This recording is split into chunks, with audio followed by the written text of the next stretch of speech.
interested in interracial housing. We don't want your neighborhood. We want ours to be just as good.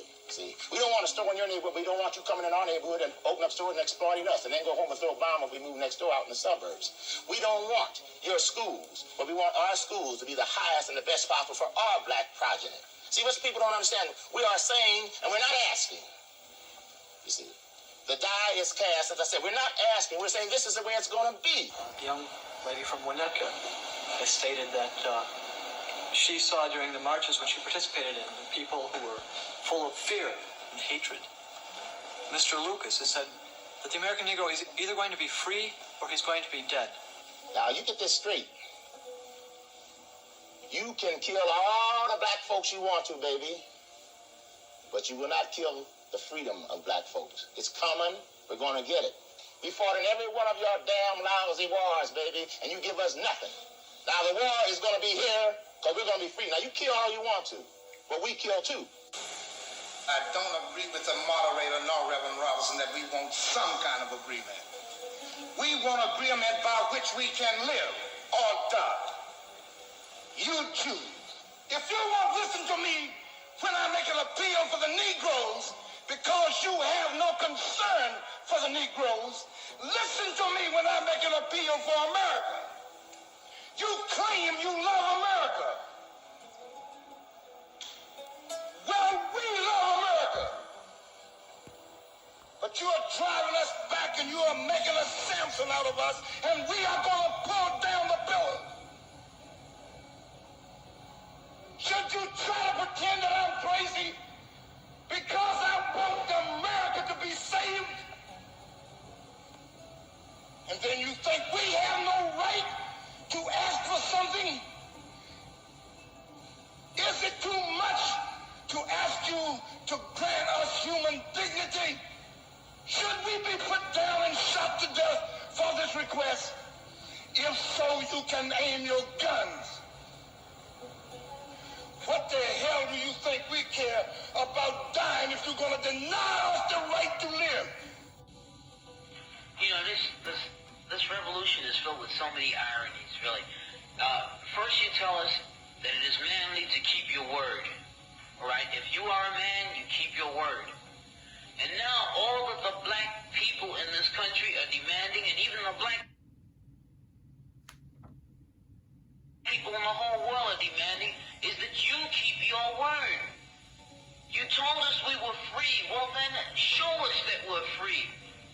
You told us that there is justice, equality for all in this country. Well, then stick to your word and let us see the justice and equality for all. Or else admit to us that you're not a man. You're a worm. You're afraid of us. You're afraid to give us equal stand. You're afraid that if you give us equal ground, that we will match you and we will override you. And if that's what you're afraid of us, then tell us that just what you're afraid of. But don't keep hiding it from us and holding this up to us, and every time we ask you for something, you give us a little bit of something, and it's all tokenism. We don't want tokenism. And there are most black men in this world that don't want charity. And yet still every time we ask you for something, you give us a little piece, a little piece. You're playing games with us. We're not children. We're big men. I've seen my father have to put up with all kinds of stuff. He was a big man. He raised a family. He went down south, and he had to go around to the back door with his wife. We're not asking for anything. We're not asking for any favors. All we want is what's ours. Now, there are many black veterans who are coming back, and they're mad. They're angry. Do you think that they're going to sit down through this? Our fathers didn't have the knowledge that we had. They sat through it. But there are other black youth that are not going to sit through it. We know about Che. We know about Fannin. We've read the books of our revolution. We've listened to Mao and his quotations. We know where we stand. We're not going to sit for it. We're asking, and if we ask and we don't get, we're prepared to stand up and take it. If I ask a man, I tell a man I am hungry.